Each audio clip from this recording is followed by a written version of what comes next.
what's up guys? Andito tayo ngayon sa Princess Cave. Ito yung mga trabaho. Bro! What's up, what's up, what's up? What's up, what's up? Yan yung mga photographer dito kasama ko. Pero hindi tayo pupunta sa Princess Cave para minsan trabaho tayo. May isang pabali sa sipag, yung naka-rail yan boy. Yun yung isa pa na yung photographer. What's up bitches? So guys, ito no, paalis na po kami ngayon. Paalis na yung tender sa gilid ng barko. Solid, di ba?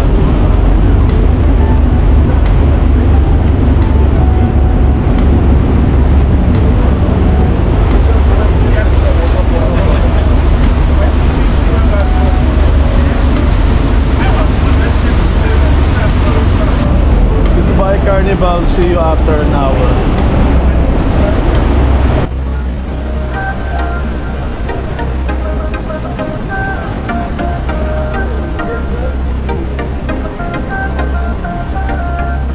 Baba na tayo ng tender guys. Alright guys. Thank you. Trabajar, trabajar. See you guys. Oh yeah. Ooh la la.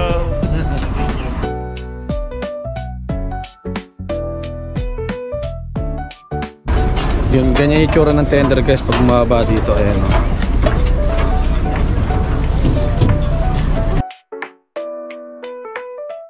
Hindi masisipag natin photographer. Tol. Kamusta? Hi guys, thank you for watching my vlog. Ipag ng mga to, ito yung information din dito guys. This guy mo mucho mamagayon ni ko lang. Sipag ni ano. Tapos pagka back to the ship guys, mamaya dyan tayo mag-vlog kayo pagka back to the ship na. Set muna tayo dito. Sesend natin kaya amo to. Vlogger. Uy, ano na? Mamagayo. Mamagayo. Tapos guys, ito yung mga local stores dito namin sa Nassau. Sa ano, Princess Cave, Nassau ng Nassau eh. Guys, para nasa Quezon lang oh. Nakakamiss talaga sa Quezon. Ito ba dito? Ayun yung barko guys oh. Start tayo sa dulo, trabaho muna tayo. Tapos may mga pools din sila dito, ayan o.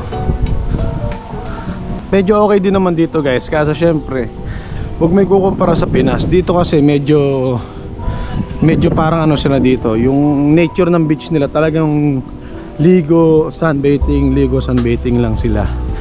Kasi usually sa atin, harap ko yung camera. Usually kasi sa atin, hindi lang basta sunbathing, hindi lang basta swimming kasi tayo more on ano tayo eh. More on ano tayo guys, more on like family gathering. Family gathering din naman sila, pero once na nasa beach sila, hindi sila yung parang nagkakaano, yung nag-inuman, ganun. Nag-inuman din sila pero ano ba yan, ang gulo-gulo ko. Pero mas masaya sa Pinas, promise. Kasi sa gilid ng beach pwede kang mag-ihaw, uminom. Dito talagang literal na ligo, sunbathing lang. Nakikita mo kayo no? Pero ang ganda dito, white sand kasi. Saka medyo maganda panahon ngayon dito. Malamig na maaraw. Ito yung crew mess. Ito yung tinatawag nilang ano, guest dining room. Simula ako sa dulo mag-shoot. Trabaho tayo muna. Di ba ang ganda ng trabaho? Kalahin mo guys, dito ako ngayon sa Princess Cave, nagtatrabaho ako lang camera. Grabe book natin, kailangan na magpagupit. So andito na tayo guys sa pinakahalos dulo ng island. Ganun lang kaliit yung island niya. Pero sabi nga nila private, kaya kahit maliit pinupuntahan pa rin ng mga tao sa cruise. Ayan o. sa pinakadulo. Ayan, ganyan yung tsura ng beach niya guys, oh. Sa mga nakakamiss ng dagat dyan, oh,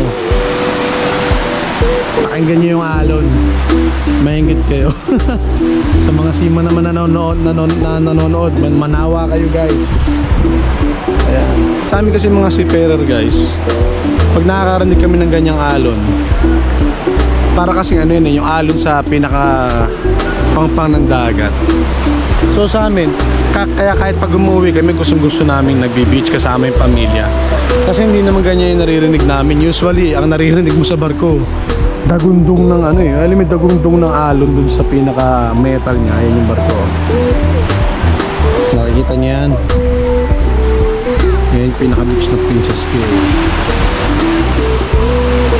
So kaya kahit na umuwi kami, sabihin nyo, nagdagat ka na, nagaya ka pa rin sa dagat, hindi namin nararanasan yung ano eh, yung mga ganyang nasa pangpang ka. Palagi kami nasa gitna ng lao, tapos nakasakay lang sa barko. Palagi ba makakapag-swimming kami doon? Hindi, kinain kami ng propeller ng barko. So guys, trabaho na muna tayo. Peace out guys. Aray, tutang ang sakit. Peace out guys. Woo, ciao. Tawag ako mamaya ulit. Ay, video ulit ako mamaya guys pagka ano, bago ko umuwi. Ciao. Saka bago ako kumain, mapakita ko sa inyo yung mga pagkain. Woo!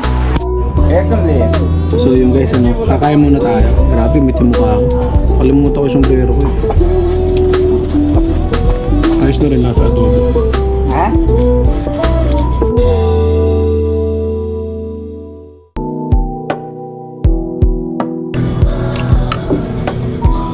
Kain muna tayo.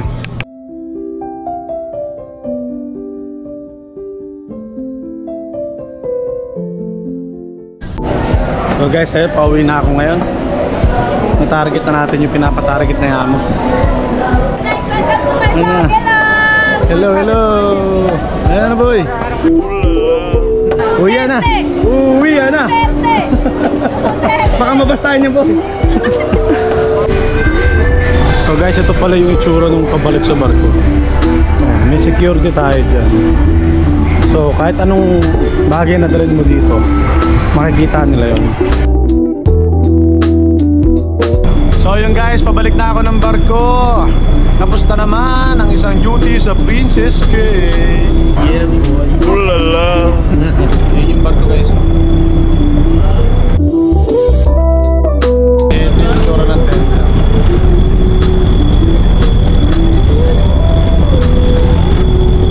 So guys, yun lang tayo for today, no? Ilang yung iba-vlog natin tungkol sa Princess Cays. Try natin mag-vlog ulit sa Nassau. Try ko i-flex yung VIP restaurant nila.